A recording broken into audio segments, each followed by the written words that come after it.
En esta pregunta nos plantean el caso de un paciente que desde el punto de vista sindrómico, en este caso es más fácil porque lo dice el propio enunciado, tiene un cuadro de meningitis. Si tenemos en cuenta el tiempo de evolución, pues también en este caso es fácil porque dice que es un cuadro de meningitis aguda. Dado que es una meningitis, habrá que fijarse en el líquido cefalorraquídeo. En el líquido cefalorraquídeo, las células que predominan son los polimorfonucleares, las proteínas están elevadas y la glucosa está disminuida. Así que se trata de una meningitis aguda bacteriana, con características de meningitis aguda bacteriana.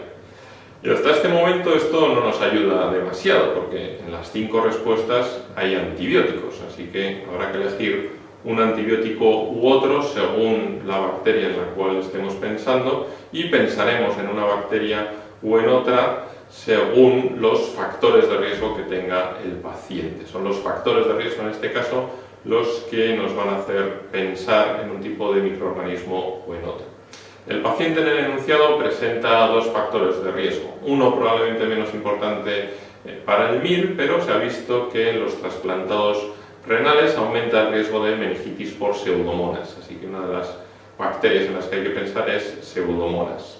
Y el otro factor de riesgo, a mi entender, es más importante. El paciente está en tratamiento para evitar el rechazo del órgano trasplantado con esteroides y ciclosporinas. Sobre todo lo más importante para el MIR sería el tratamiento con esteroides por vía sistémica durante tiempo prolongado, como va a recibir un paciente trasplantado. Acordaos que produce inmunodepresión. Los esteroides actúan por diversos mecanismos, pero sobre todo el fundamental es que los esteroides producen alteración de la inmunidad celular, alteración de los linfocitos T. Y acordaos que hay una bacteria en la cual siempre hay que pensar en el caso de meningitis bacteriana en un paciente que le fallan los linfocitos T, que tiene alteración de la inmunidad celular, que sería Listeria. Así que la otra bacteria en la cual hay que pensar es Listeria. Acordaos que el tratamiento de elección de la Listeria es ampicilina. Esto yo creo que también es un ejercicio importante para las preguntas en el MIR. Ya antes de leer las respuestas, uno tiene que tener la idea en la cabeza de la respuesta que espera que sea la correcta. Pues en este caso seguro que vamos a pensar en Listeria, así que esperamos encontrar la ampicilina en la respuesta correcta. Y efectivamente la respuesta número 1 dice ampicilina y además ahí aparece cefepime, que es un antibiótico activo frente a pseudomonas. Acordaos que de los antibióticos que conocéis activos frente a pseudomonas, los que mejor pasan la barrera hematoencefálica y por eso son de elección en la afectación, en la infección del sistema nervioso central por esta bacteria, son las cefalosporinas. Hay 2 cefalosporinas activas frente a pseudomonas, una de tercera generación que es la ceftazidima y la única que hay de cuarta generación que es el cefepime. Así que efectivamente la respuesta correcta es la 1, cefepime para pseudomonas y ampicilina para Listeria. El esquema que hemos seguido, acordaos, en los casos clínicos de infecciosas en el MIR, una vez más sería cuadro clínico, tiempo de evolución y factor de riesgo.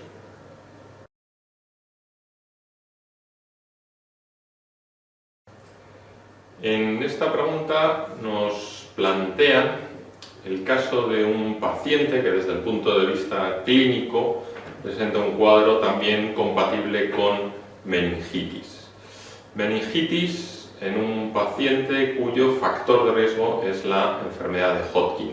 Acordaos que la enfermedad de Hodgkin es la enfermedad hematológica en la cual característicamente hay una alteración de la inmunidad celular, alteración de los linfocitos T. Por tanto, meningitis en un paciente con alteración de la inmunidad celular nos debemos plantear siempre la posibilidad de Listeria. Por eso esta es la respuesta correcta. Además, en el enunciado hay otros datos que sugieren la posibilidad de que se trate de Listeria, puesto que el paciente, además de meningitis, dice que tiene alteración de los pares craneales y tiene nistagmus y ataxia de la marcha. Ataxia de la marcha y nistagmus que sugieren afectación del cerebelo, un cuadro de cerebelitis, y afectación de los pares craneales que, como recordáis, salen del tronco del encéfalo por tanto el paciente tiene también afectación de esta estructura. La afectación simultánea del tronco del encéfalo y del cerebelo sería un cuadro de romboencefalitis. Y esto es una pista que también sugiere la etiología de listeria. Es muy característico que listeria, cuando produce meningitis, afecte simultáneamente al tronco del encéfalo y al cerebelo en forma de microabscesos. Un paciente con meningitis y microabscesos en tronco del encéfalo y cerebelo, con ese cuadro clínico de romboencefalitis, y además tiene alteración de la inmunidad celular, el cuadro es muy sugestivo de listeria. Esta pregunta nos sirve para repasar aquellas situaciones, aquellas alteraciones de la inmunidad celular ante las cuales, en un caso de meningitis, debemos plantearnos la posibilidad de listeria.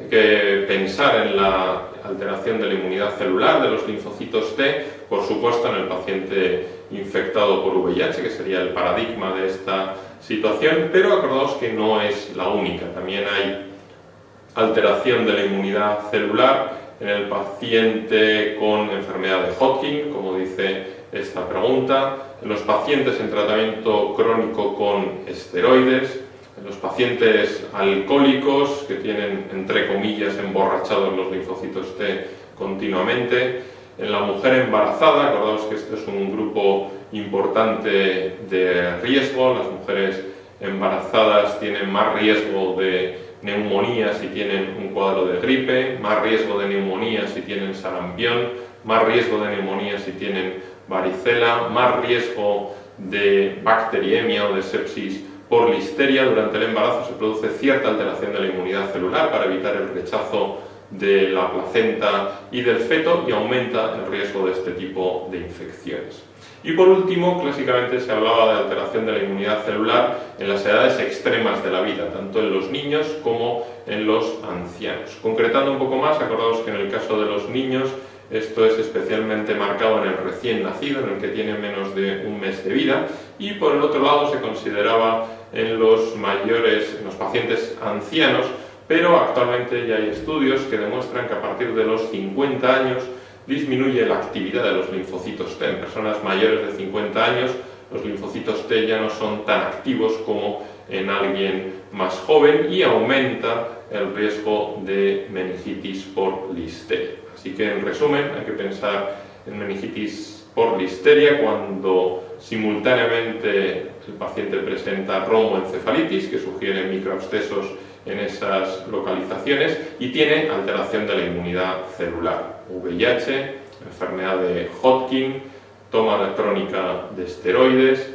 paciente alcohólico, mujer embarazada y en las edades extremas de la vida, por un lado sobre todo en el recién nacido y por el otro ya en los mayores de 50 años.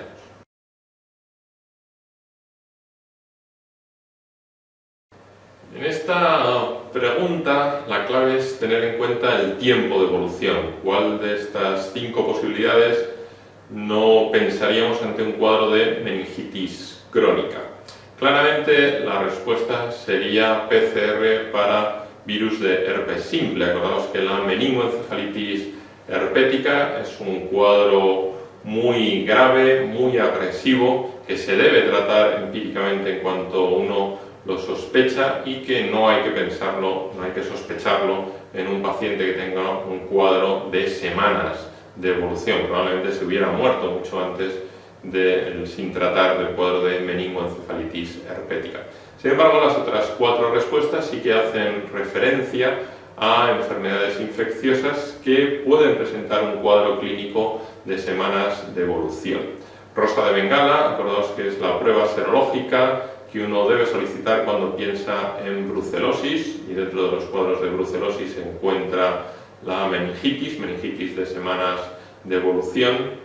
La determinación de ADA o de interferón en el líquido cefalorraquídeo la haríamos pensando en tuberculosis. Acordaos que la tuberculosis es una causa de meningitis también de evolución subaguda o crónica, de semanas de evolución. La tinción con tinta china, pensando en la posibilidad de meningitis por criptococo, que también se presenta como un cuadro de evolución subaguda. En el caso del criptococo, acordaos que actualmente la prueba de elección no sería la tinta china, sino la detección del antígeno del criptococo en el líquido cefalorraquídeo, porque esta segunda prueba es mucho más sensible. Hay algunos pacientes en los que la tinción con tinta china es negativa y, sin embargo, la detección del antígeno de criptococo en el líquido cefalorraquídeo es positiva. Y la respuesta número 5 hace referencia a la sífilis. VDRL es una prueba reagínica, acordaos que son las pruebas reagínicas las que se deben determinar en el líquido cefalorraquídeo para ver si en el seno de un cuadro de sífilis hay neurosífilis, hay afectación del sistema nervioso central. Acordaos de la regla mnemotécnica, las pruebas reagínicas con R, como el VDRL y el RPR, son las que hay que medir en el LCR para ver si el paciente tiene neurosífilis. Las que tienen R son las reagínicas y son las que se miden en el líquido cefalorraquídeo.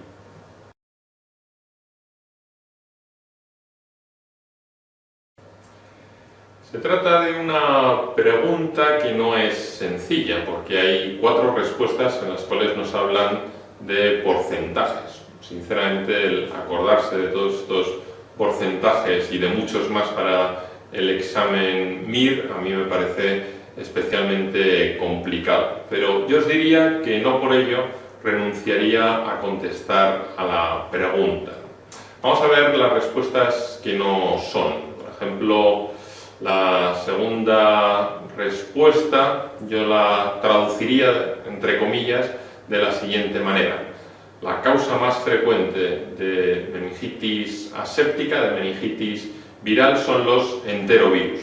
Esto yo creo que para el MIR hay que saber que es cierto, ¿no? Ya si es el 75% de las veces o el 85% de las veces, a mí sinceramente me parece complicado, pero así globalmente me parece razonable que esa respuesta sea cierta, ¿no? Con diferencia es la causa más frecuente de meningitis viral.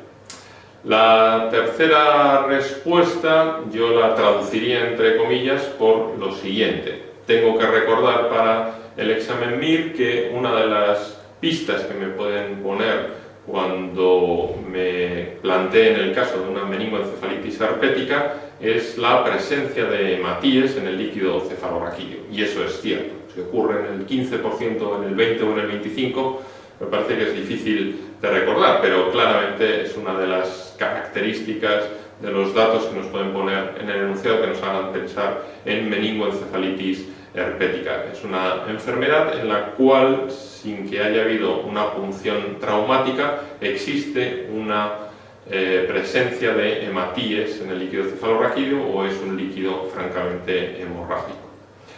La cuarta respuesta la podríamos cambiar por: antes de iniciar el tratamiento antibiótico realizamos una punción lumbar y es muy rentable el cultivo positivo, el que en ese cultivo del líquido cefalorraquídeo detectemos las bacterias. Pues eso claramente es cierto, con mayor o menor porcentaje, pero en cualquier caso es un porcentaje muy alto, ¿no? Es una muestra muy rentable, claramente es un líquido que tiene mucha presencia de bacterias y es relativamente fácil encontrarlas en un caso de meningitis aguda bacteriana. Y la quinta respuesta, que probablemente sería la más complicada, pues podríamos traducirla entre comillas por: me parece razonable que algunos de los pacientes que tienen meningitis aguda bacteriana presenten convulsiones. Pues bueno, hasta cierto punto eso también es razonable. Así que la respuesta falsa es la 1, y con esta respuesta hay que tener cuidado, porque sí que están indicados los esteroides, sí que está indicado el tratamiento con esteroides en la meningitis aguda bacteriana. Lo que hace falsa esta respuesta es que afirma que se pueden administrar los esteroides hasta 24 horas después, y eso no es cierto. Acordaos que los esteroides se administran en la meningitis aguda bacteriana para disminuir la respuesta descontrolada excesiva del sistema inmunológico cuando el antibiótico lisa las bacterias. Cuando el antibiótico llega al líquido cefalorraquídeo y rompe las bacterias, se produce una gran liberación de antígenos bacterianos y eso da lugar a una respuesta excesiva, incontrolada del sistema inmunológico. Se ha visto que el daño que presenta neurológico, la posibilidad de evolución a sepsis o shock séptico en un paciente con meningitis aguda bacteriana no es tanto por la infección como por esa respuesta excesiva del sistema inmunológico, y para eso se pautan los esteroides. Pero, lógicamente, los esteroides ya tienen que estar en el líquido cefalorraquídeo cuando el antibiótico lisa las bacterias. Así que la recomendación es administrar primero los esteroides y, a continuación, inmediatamente después, el tratamiento antibiótico. Pero no tiene sentido, desde el punto de vista fisiopatológico, administrar el antibiótico, que se lisen las bacterias, se produzca esa respuesta excesiva y unas horas después intentemos detenerla con los esteroides. Es al contrario, primero se pauta el esteroide y a continuación se trata al paciente con antibiótico.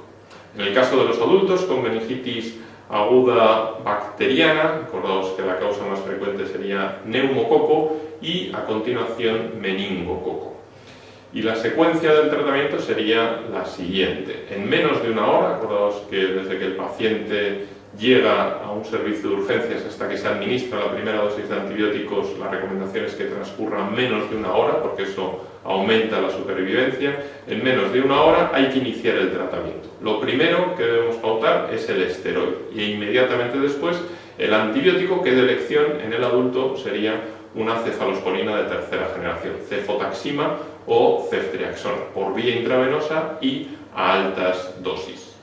A continuación, acordaos, en todos los casos, ante la posibilidad de que la meningitis sea por un neumococo con sensibilidad disminuida a los beta-lactámicos, se debe añadir al tratamiento empírico vancomicina. Y, por último, si el paciente tiene algún factor de riesgo para meningitis por listeria, porque tenga alteración de la inmunidad celular, al tratamiento habría que añadirle ampicilina. Así que, en resumen, en todos los casos, en menos de una hora, esteroides, cefalosporina de tercera generación y vancomicina. Y si además hay riesgo de listeria por alteración de la inmunidad celular, se debe añadir ampicilina.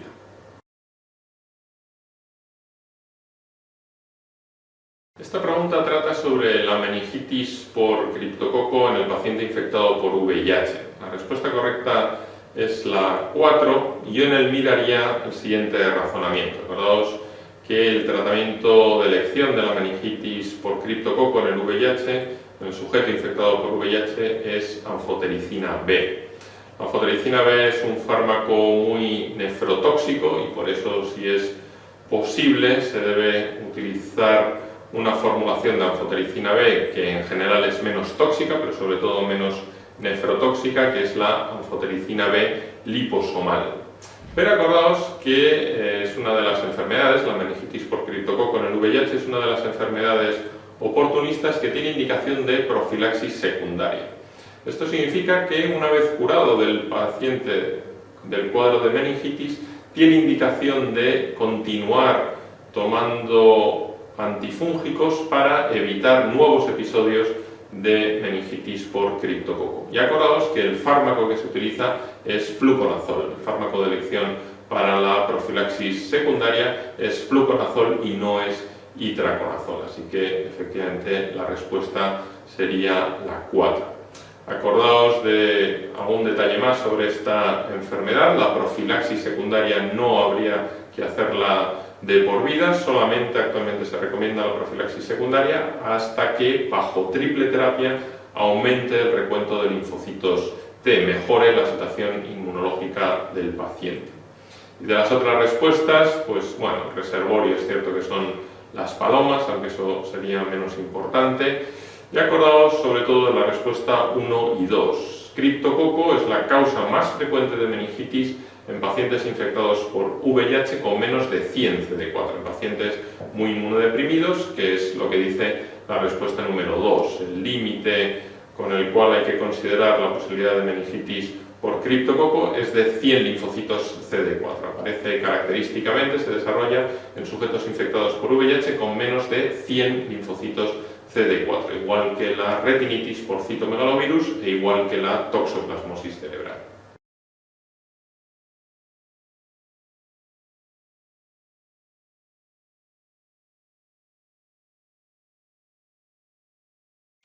En este caso nos plantean un paciente que, por el cuadro clínico que describen, tiene una meningitis de evolución aguda, y de nuevo, como en todos los casos de meningitis, nos debemos fijar en el líquido cefalorraquídeo, y el líquido cefalorraquídeo sería compatible con meningitis bacteriana.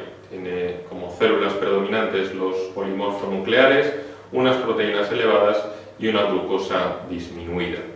Hasta este punto, pues tenemos pocas pistas para contestar, porque en las 5 respuestas hay antibióticos, así que habrá que elegir un antibiótico u otro según la bacteria en la cual pensemos, y pensaremos en una bacteria o en otra según los factores de riesgo que tenga el paciente. En este caso, el factor de riesgo es el traumatismo craneoencefálico abierto previo, traumatismo craneoencefálico abierto. Es un paciente que probablemente va a estar ingresado en el hospital, que literalmente tiene abierto el cráneo, es decir, con afectación de la piel, del hueso de la calota y de las meninges.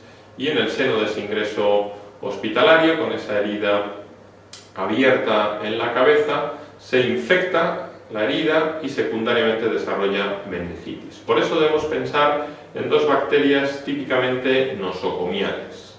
Bacilo gram negativo nosocomial, siempre hay que pensar en él en una infección hospitalaria, sería Pseudomonas. Y coco gram positivo, estafilococo gram positivo agresivo, que además está en la piel y que puede producir infección sistémica, habría que pensar en Staphylococcus aureus.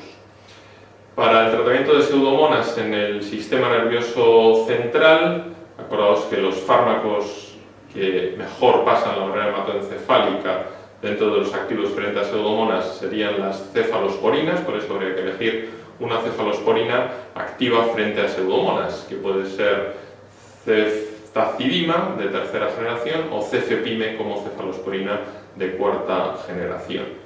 Y para el tratamiento de Staphylococcus aureus, al tratarse de una infección nosocomial, hay que considerar la posibilidad de que sea un Staphylococcus aureus meticilin resistente y por tanto resistente a la cloxacilina, y por eso el fármaco de elección, el antibiótico de elección es la vancomicina, y por eso la respuesta correcta sería la 4, cefepime más vancomicina, para tratar simultáneamente Pseudomonas y Staphylococcus aureus.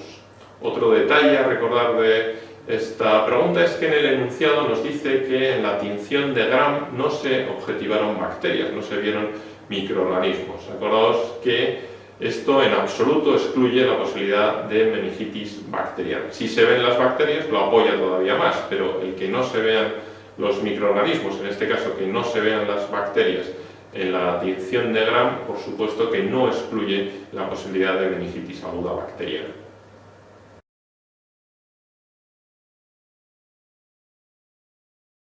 Estas 2 preguntas las vamos a comentar conjuntamente porque hacen referencia a la meningoencefalitis herpética.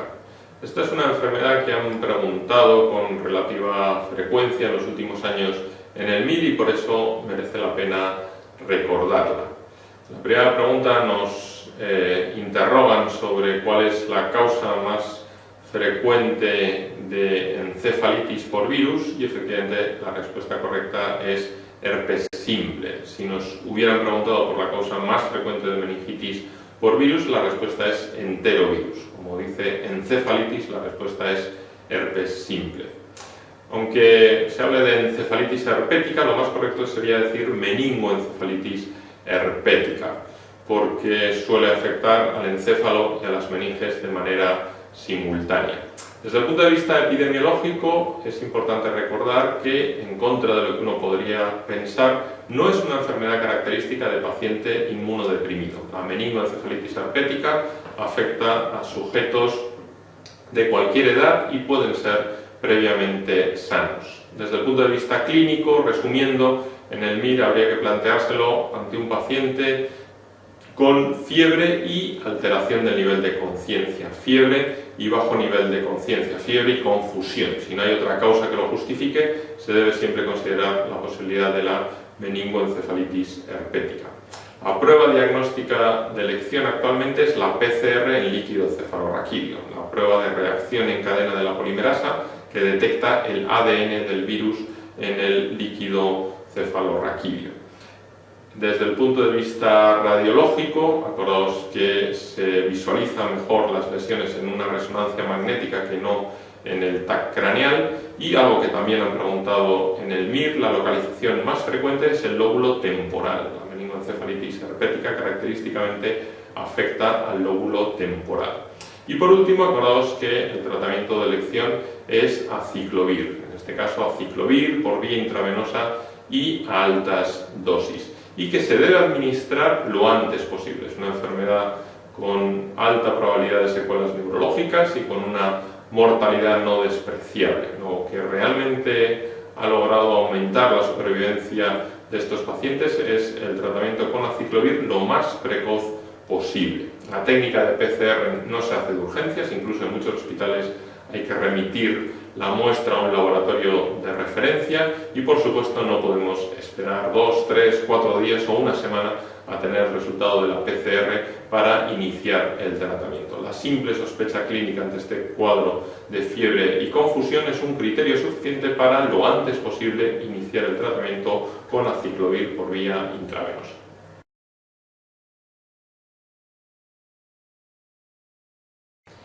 En esta pregunta nos plantean el caso de un paciente que tiene una lesión redondeada intraencefálica que capta contraste en forma de anillo.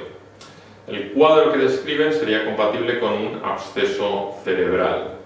Por si acaso alguno de vosotros ha pensado que la respuesta correcta podría ser la 1, sulfadiacina y pirimetamina, pensando en la posibilidad de toxoplasmosis cerebral, efectivamente, desde el punto de vista radiológico, habría que tener en cuenta esta posibilidad, pero al paciente le falta el factor de riesgo. No nos dicen que el paciente esté infectado por VIH, en general en el MIR no hay que suponer nunca lo que no figura expresamente en el enunciado, como no figura que el paciente esté infectado por VIH, en principio no habría que pensar en toxoplasmosis cerebral. Sería compatible con un absceso cerebral.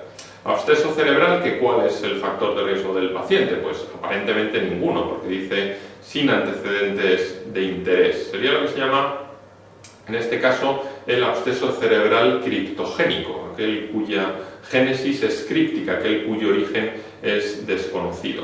Acordaos que en estos casos, en el absceso cerebral criptogénico, se debe pensar que lo más probable es que las bacterias provengan de la zona ORL, que sea un absceso cerebral por contigüidad secundario a la infección de la zona ORL. A efectos prácticos, para el MIR, absceso cerebral criptogénico sería igual que si nos dijeran absceso cerebral secundario a un foco ORL, un paciente que tiene sinusitis, un paciente que tiene otitis. ¿Cuáles son las bacterias en este caso que debemos considerar? Pues aquellas que producen las otitis, las sinusitis, que a su vez son las que forman parte de la flora saprofita en estas localizaciones.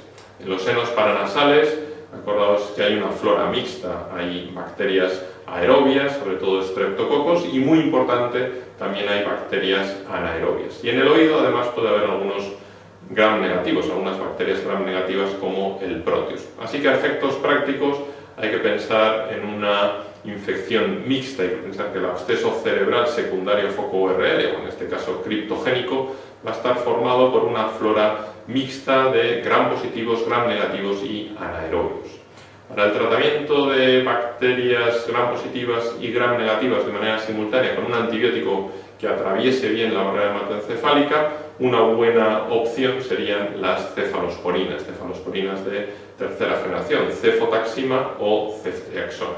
Y de los antibióticos que conocéis que tienen actividad frente a anaerobios, debéis recordar que el que mejor atraviesa la barrera hematoencefálica y por eso es de elección En este caso es metronidazol, de modo que la respuesta correcta es la 4, cefotaxima más metronidazol. Cefotaxima, gram positivos y gram negativos, y metronidazol para los anaerobios.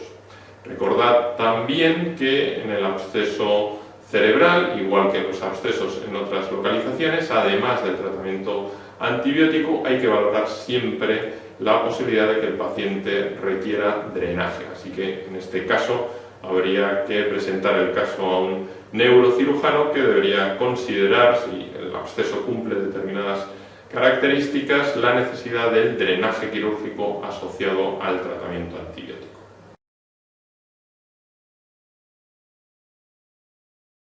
Estas preguntas que comentamos de manera conjunta presentan una situación clínica que también ha sido preguntada en el MIR en varias ocasiones en relación con los pacientes infectados por VIH. En la primera nos plantea un paciente infectado por VIH, que en el enunciado podríamos añadir que razonablemente debe tener menos de 100 linfocitos CD4 totales por microlitro, un paciente bastante inmunodeprimido con menos de 100 CD4, que presenta un cuadro de focalidad neurológica y que en la prueba de imagen se ve una lesión redondeada que capta contraste. Por el tipo de lesión, lo que no cuadra es que se trate de una infección por un virus. Los virus producen un cuadro de encefalitis, de afectación más difusa, pero no lesiones redondeadas purulentas, no producen pus, lesiones con captación de contraste en anillo. Si nos preguntaran en esta cuestión cuál es la más probable de las otras 4 respuestas, pues efectivamente lesión redondeada que capta contraste en forma de anillo en un sujeto infectado por VIH con menos de 100 CD4, mientras no se demuestre lo contrario, hay que pensar en toxoplasmosis cerebral, y efectivamente, como plantea la siguiente pregunta, lo razonable en este caso es empíricamente iniciar tratamiento frente a toxoplasma con sulfadiazina y pirimetamina. Si al cabo de unas semanas no hay respuesta clínica y sobre todo si no hay respuesta radiológica, si en el escáner la lesión no ha disminuido de tamaño, el siguiente paso, como dice esta segunda pregunta, sería realizar una biopsia cerebral. Recordad que este es el truco para el MIR. Ante esta situación clínica del paciente infectado por VIH, la biopsia cerebral no se realiza de entrada, sino solamente en aquellos pacientes que no han respondido al tratamiento empírico frente a toxoplasma. Si no han respondido al tratamiento con sulfadiazina y pirimetamina, razonablemente aquello no debía ser una toxoplasmosis cerebral, hacemos la biopsia y lo más probable que nos vamos a encontrar es el linfoma cerebral primario. Linfoma cerebral primario que hay que recordar que se asocia a la infección por virus de Epstein-Barr. Se trata de un tumor con muy mal pronóstico, no hay realmente ciclos de quimioterapia que hayan demostrado claramente mejorar la supervivencia de estos pacientes, así que nos limitaremos a tratamiento paliativo y por eso en esta tercera pregunta la respuesta correcta es la 2, simplemente tratamiento paliativo con esteroides y radioterapia, disminuir el tamaño de la lesión, disminuir el edema, por tanto intentar controlar la focalidad neurológica, que el paciente no tenga crisis epilépticas, pero sin claramente mejorar su supervivencia.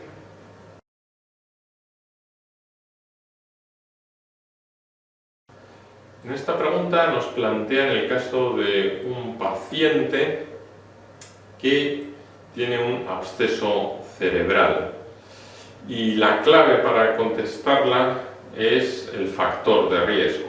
Hemos dicho en otras ocasiones que hay que tener en cuenta el cuadro clínico, el tiempo de evolución y el factor de riesgo para contestar los casos clínicos en infecciosas. En este caso la clave es el factor de riesgo. El paciente viene de un área tropical y en esas respuestas hay un microorganismo cuyo factor de riesgo no sería el venir de un área tropical, sino la neutropenia, que sería Aspergillus. Para que el paciente desarrolle un cuadro de absceso cerebral por Aspergillus debería estar neutropénico. Puede estar en Noruega puede estar en España o puede estar en el Caribe, pero en cualquiera de esas localizaciones el paciente tendría que estar neutropénico. Claramente el factor de riesgo para el absceso cerebral por Aspergillus no sería el venir de un área tropical, sino la neutropenia.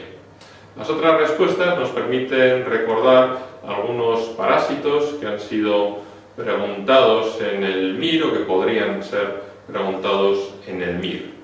Por ejemplo, la ameba, entamoeba histolítica, la ameba, acordaos que el absceso amebiano, la localización más frecuente es el hígado, pero excepcionalmente puede producirse en otras localizaciones, incluido el sistema nervioso central. Schistosoma japonicum, pues es excepcional que produzca abscesos cerebrales, pero no creo que nadie contestara que eso no puede ocurrir en alguien que venga de una zona tropical. Otra de las respuestas habla de Echinococcus. Echinococcus granulosus es el agente causal, el parásito que produce la hidatidosis. La localización más frecuente del quiste hidatídico es el hígado y la segunda localización más frecuente es el pulmón, pero excepcionalmente se puede producir hidatidosis en otras localizaciones, incluido el sistema nervioso central. Y sobre todo la respuesta que yo considero que en este momento es más importante sería Taenia solium. La tenia o solitaria es un gusano grande, largo, que puede estar en el tubo digestivo. El ser humano se puede infectar por dos tipos de tenia, la Taenia solium y la Taenia saginata. Acordaos que hay una cuyo huésped intermediario es el cerdo y otra cuyo huésped intermediario es la vaca. La regla mnemotécnica es que la Taenia saginata es la de la vaca, la Taenia saginata es la de la vaca, su huésped intermediario es la vaca. La que queda, que es la Taenia solium, es la del cerdo.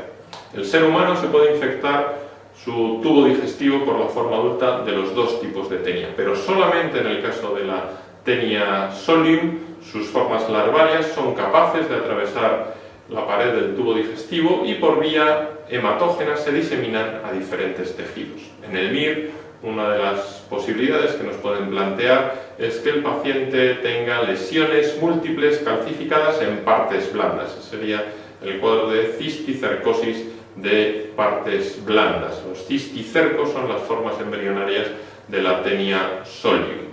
Lesiones calcificadas en los músculos del muslo o del brazo que simulan como si al paciente le hubieran disparado con una escopeta de perdigones, lesiones pequeñas, múltiples, calcificadas, como si le hubieran disparado con una escopeta de perdigones. Pero lo más probable es que en el MIR nos hablen del cuadro de neurocisticercosis.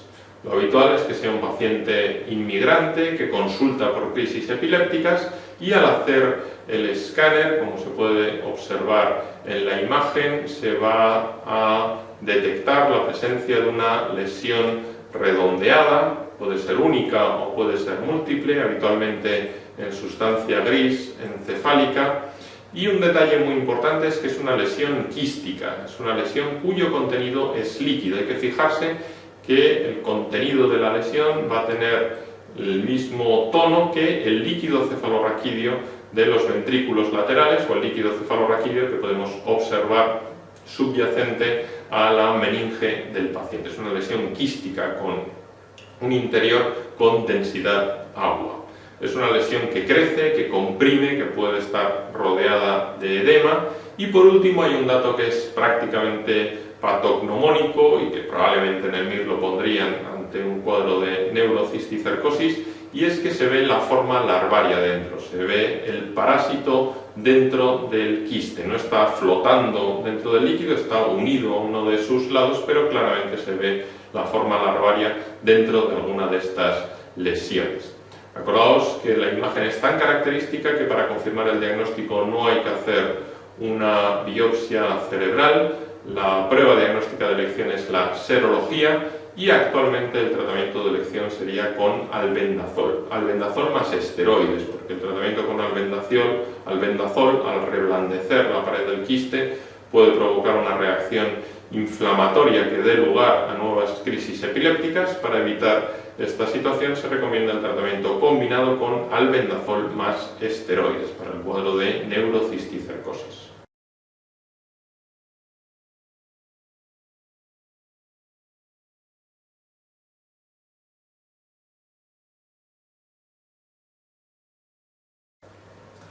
En este caso nos plantean una meningitis en la cual hay que fijarse en dos detalles. Uno de ellos sería una palabra clave, una de estas palabras que a veces aparecen en los enunciados del MIR y que casi directamente nos llevan a la respuesta correcta.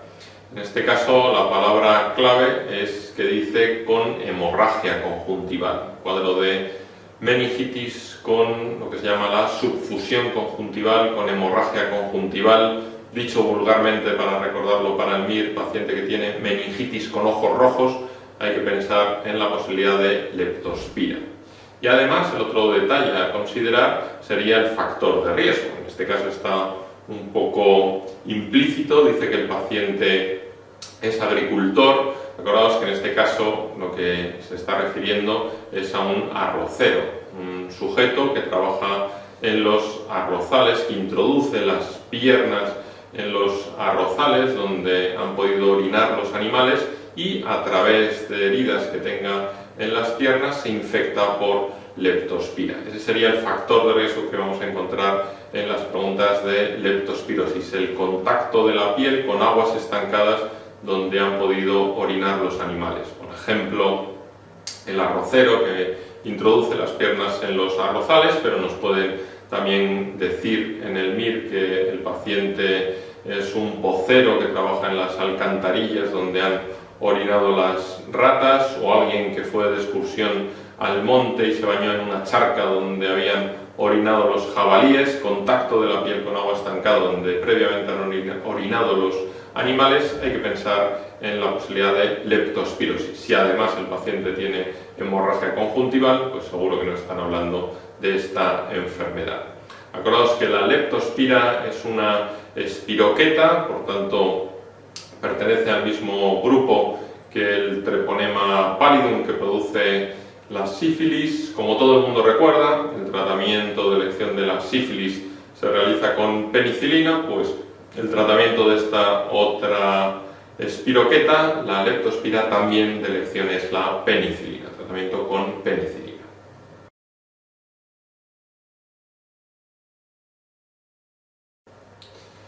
En mi opinión, esta pregunta es un buen ejemplo de que en el MIR todas las preguntas hay que leerlas, o que no hay que asustarse antes de leer completamente la pregunta, porque es verdad que uno la ve en la distancia y realmente tiene un enunciado muy largo, ¿no? Pero ahí suelta un rollo tremendo que se puede resumir en dos palabras, lo que yo quiero transmitir con esta pregunta. Cuenta una historia muy prolija, pero el resumen sería exactamente dos palabras, que pueden ser o bien fascitis necrotizante o bien gangrena gaseosa, pero realmente todo ese enunciado se podría resumir en esa pareja de palabras.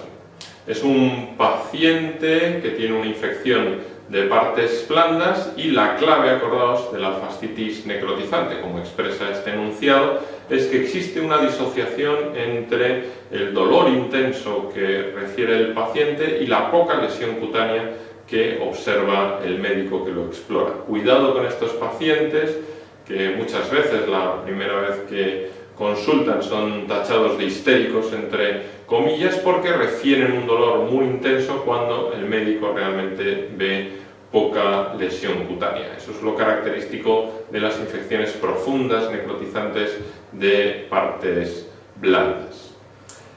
De la otra clave que hay que recordar de este tipo de infecciones es que el tratamiento es quirúrgico. Por supuesto que hay que poner un tratamiento antibiótico, pero realmente el que va a salvarle la vida al paciente es el cirujano, que hace un desbridamiento amplio de toda la zona necrótica, de toda la zona afectada por la fascitis necrotizante. Para que no se os olvide este punto, hemos incluido una foto en el manual, en el capítulo de infecciosas, que seguro que os ha llamado la atención si la habéis visto, en la cual se ve un paciente que le realizan un desbridamiento, le han realizado un desbridamiento completo desde la muñeca hasta el hombro. Parece una lámina de anatomía, le han extirpado la piel, el tejido celular subcutáneo, la fascia de los músculos. Es un buen ejemplo de que claramente el tratamiento es quirúrgico, porque si no a ese paciente no le hubieran hecho ese desbridamiento tan amplio. El paciente salvó la vida gracias a esa intervención agresiva.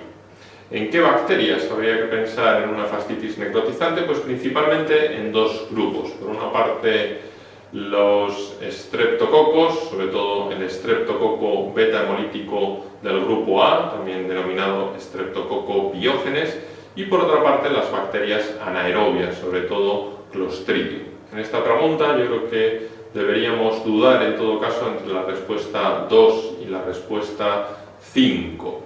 La respuesta 5, Clostridium septicum, hubiera sido la correcta si en el enunciado el factor de riesgo que nos hubieran planteado hubiera sido paciente anciano con cáncer de colon. Paciente anciano con cáncer de colon desarrolla un cuadro de fascitis necrotizante por Clostridium septicum. En el enunciado nos plantean un paciente joven y previamente sano, y ese es en el contexto en el cual a veces se ve la fascitis necrotizante por estreptococo biógenes, que correspondería al tipo de paciente cuya foto tenéis en el manual y que efectivamente tanto en sangre como en las muestras tomadas en el quirófano se aisló estreptococo biógenes.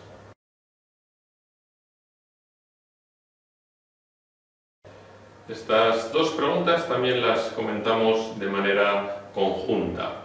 En la primera de ellas nos presentan a un paciente que tiene fiebre, adenopatías, exantema cutáneo desde hace unos días. Este cuadro, si lo tuviéramos que resumir desde el punto de vista sindrómico, sería compatible con un síndrome mononucleósico. Así que yo me plantearía ante esas respuestas la eliminación de aquellas que sí que pediría en un paciente con ese cuadro clínico. Vamos a ir excluyendo aquellas respuestas que sí que le pediríamos a un paciente con un síndrome mononucleósico. Yo creo que la más clara de las respuestas sería la presencia de anticuerpos heterófilos, lo que se llama la prueba de Paul-Bunel. Acordaos que si el Paul-Bunel es positivo, si el paciente tiene anticuerpos heterófilos, eso nos indica que ese síndrome mononucleósico es la auténtica mononucleosis infecciosa producida por el virus de Epstein-Barr. También nos podría ayudar el frotis de sangre periférica, porque en el síndrome mononucleósico, en la mononucleosis infecciosa, vamos a observar una gran linfocitosis y además de linfocitos atípicos. El paciente puede tener en sangre 60.000, 70.000 leucocitos y que el 80, el 90% sean linfocitos. Y además son linfocitos muy inmaduros que pasan rápidamente desde la médula ósea a la sangre periférica, no les da tiempo a madurar y por eso tienen esos núcleos grandes, abigarrados, que es lo que se denominan los linfocitos atípicos. La regla mnemotécnica, acordaos, es que los linfocitos atípicos, reactivos en sangre periférica, son linfocitos T, son linfocitos de tipo T. El virus de Epstein-Barr infecta linfocitos B y los reactivos atípicos en sangre periférica son de tipo T. En este paciente, comentando otras respuestas, si tiene fiebre, adenopatías, y no encontramos, mediante pruebas menos agresivas, la causa que lo justifique, parece razonable el tomar una biopsia de una de esas adenopatías. Por ejemplo, claramente una de las posibilidades es que se tratara de un linfoma que detectaremos, que diagnosticaremos mediante biopsia. Y otra de las respuestas nos plantea la posibilidad de que esto se trate de una sífilis, y efectivamente el cuadro sería compatible con una sífilis secundaria, con un secundarismo luético. El paciente tiene fiebre, adenopatías y exantema cutáneo, pues simplemente debería añadir que ese exantema cutáneo afecta a las palmas y a las plantas para que esté describiendo el cuadro característico de la sífilis secundaria. Y hay que tener cuidado porque la respuesta en este caso adecuada es la número 1. Y hay que tener cuidado porque, por supuesto que ante un síndrome mononucleósico, actualmente hay que pensar en la posibilidad de primoinfección por VIH. Acordaos que ese cuadro clínico producido por el propio virus y que se manifiesta clínicamente pocas semanas después de que un sujeto se infecte por el virus de la inmunodeficiencia humana, se manifiesta de forma clínica en forma de síndrome mononucleósico. Pero acordaos que ese síndrome mononucleósico, como manifestación clínica de la primoinfección, se produce habitualmente entre la segunda y la cuarta semana después de la infección. Otros autores dicen entre la tercera y la sexta, pero lo más aceptado actualmente es que eso ocurre entre la segunda y la cuarta semana. Y sin embargo, lo que se llama el periodo ventana, desde que uno se infecta por VIH hasta que el sistema inmunológico produce anticuerpos específicos frente al VIH, es decir, hasta que la serología empieza a ser positiva, van a transcurrir por lo menos 4 o 6 semanas, lo cual significa que la gran mayoría de las veces ese cuadro clínico de la primoinfección ocurre en el periodo ventana. La serología todavía en ese momento es negativa, así que en este caso lo que verosímilmente menos nos va a ayudar es la serología, porque si es negativa, en absoluto nos debe dejar tranquilos. Acordaos, algo que ya han preguntado en el MIR, si sospechamos un cuadro de primoinfección clínica, es decir, si tenemos un paciente que pensamos que puede estar en ese periodo ventana, en esas semanas iniciales después de haberse infectado por el virus, la prueba diagnóstica de elección es la PCR, la reacción en cadena de la polimerasa que va a detectar el ARN del virus, del VIH. Hay otro tipo de pacientes en los cuales también la prueba diagnóstica de elección no es la serología, sino la detección de PCR del ARN del virus, que sería el recién nacido. El recién nacido de una madre infectada por VIH puede tener una serología falsamente positiva. En este caso, los anticuerpos maternos, la IgG materna podría atravesar la placenta, los anticuerpos pueden ser detectables en ese recién nacido y eso no implica que esté infectado por el virus. Es posible que hayan pasado los anticuerpos, las inmunoglobulinas y no el virus. Si realmente en esos primeros meses queremos saber si ese recién nacido está o no infectado, también la prueba de elección es la PCR. En resumen, tanto en el momento de la primoinfección como en el recién nacido, la prueba diagnóstica de elección es la PCR. La segunda pregunta, que hace referencia a la primoinfección, la respuesta que no es cierta es la 4, porque sí que puede haber un cuadro de linfopenia, aunque sea transitoria, en ese momento de la primoinfección.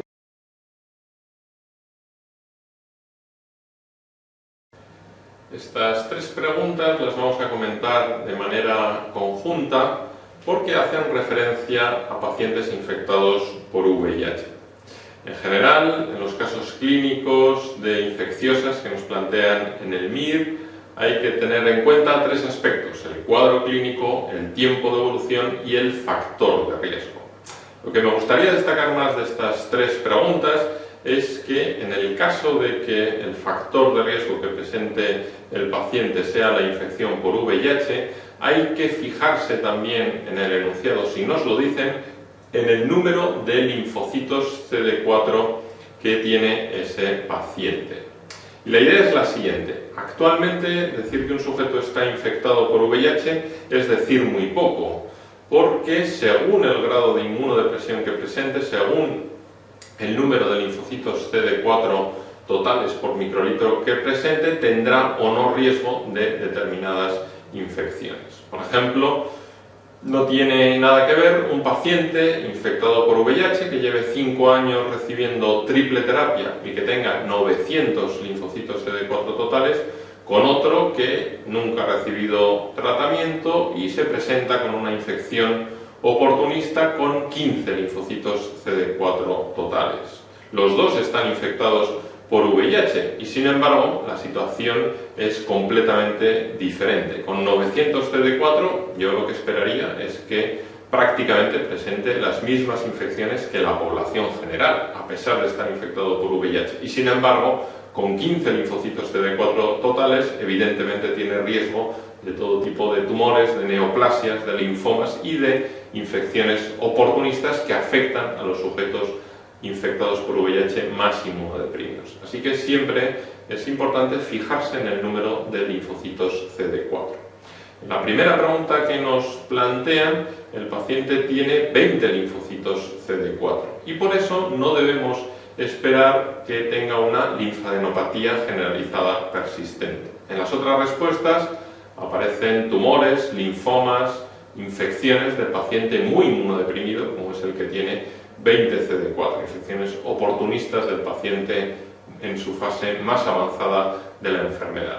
Sin embargo, acordaos que la linfadenopatía generalizada persistente pertenece al grupo A de la clasificación clínica del VIH. Aparece en las etapas iniciales de la infección.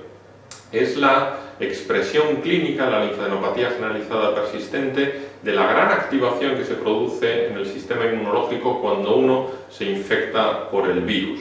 En las primeras semanas, si recordáis la gráfica de la carga viral que tenéis en el capítulo de VIH en el manual, en las primeras semanas se produce un gran aumento de la carga viral, una gran replicación del virus, pero tan rápidamente como aumenta, vuelve a bajar, cae de manera muy rápida, porque el VIH deja de estar en la sangre y pasa a los ganglios linfáticos. La carga viral lo que mide es virus circulante por la sangre. El VIH deja de estar en la sangre porque es retenido en los ganglios linfáticos y estos aumentan de tamaño y clínicamente se manifiestan en forma de linfadenopatía generalizada persistente.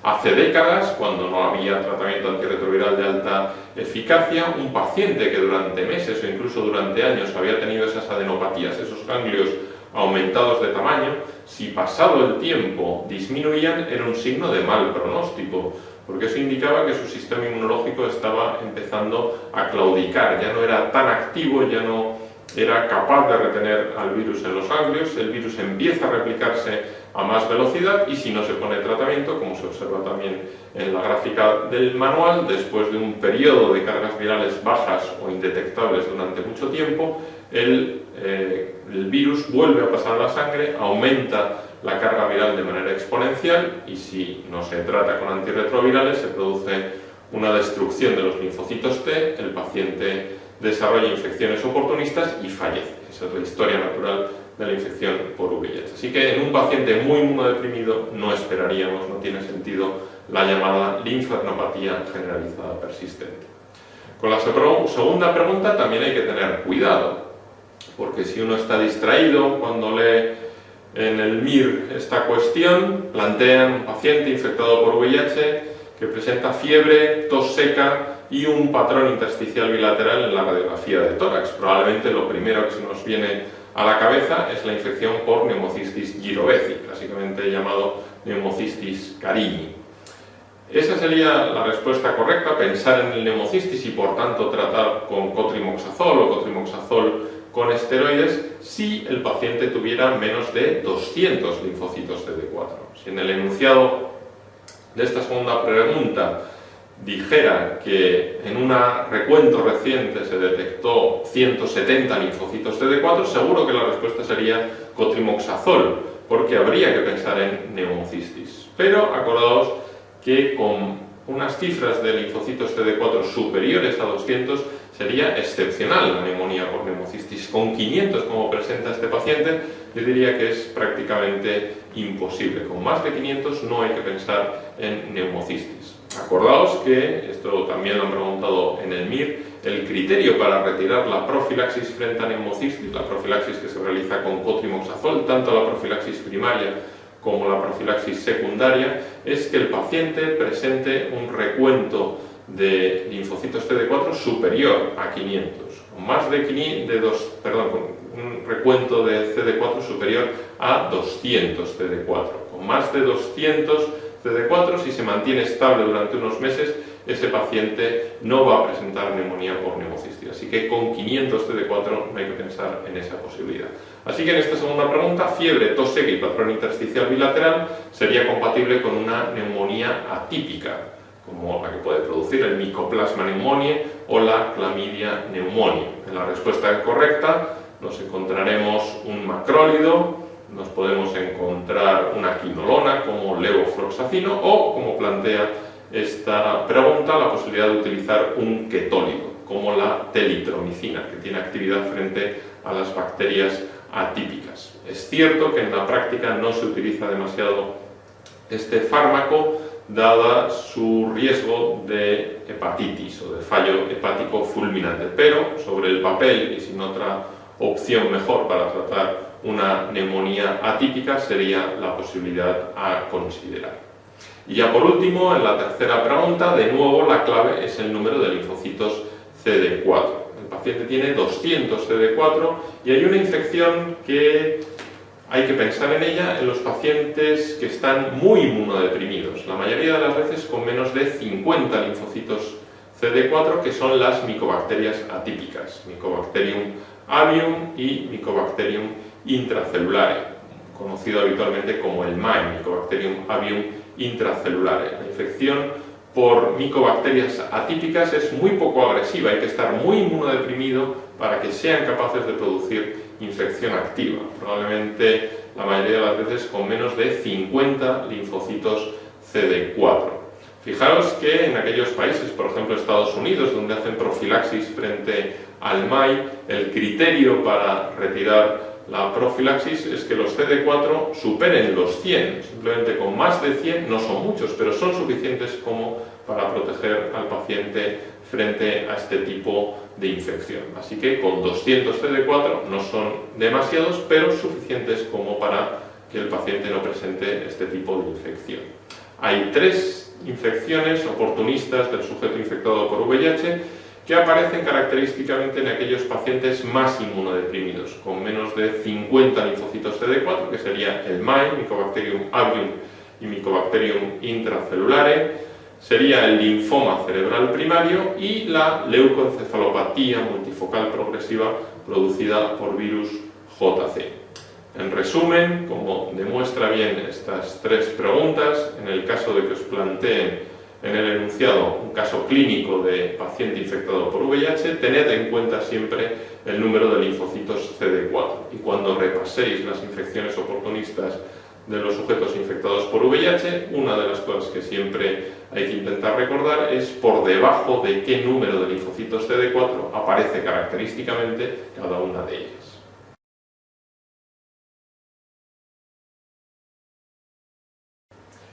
En esta pregunta, una vez más, la clave es tener en cuenta el tiempo de evolución. Es una mujer joven con un cuadro de infección respiratoria de vías bajas, pero fijaros que dice de varias semanas de evolución. Y yo creo que simplemente esa afirmación permite descartar 3 de las respuestas, que serían las 3 primeras. La neumonía por neumococo es un cuadro agudo. La neumonía por neumococo se trata con antibióticos y el paciente se cura.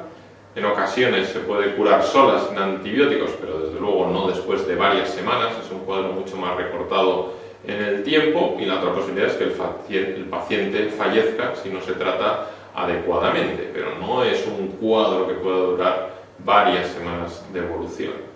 La segunda respuesta ocurre lo mismo, el tromboembolismo pulmonar es un cuadro agudo, hay pocas cosas tan agudas como un tromboembolismo pulmonar que se produce en un momento dado. No hay pacientes que comenten, no, hace 3 semanas o 4 semanas me diagnosticaron un tromboembolismo pulmonar que de vez en cuando tengo una recidiva. Es un cuadro muy agudo y por tanto no es razonable ante una clínica de varias semanas de evolución.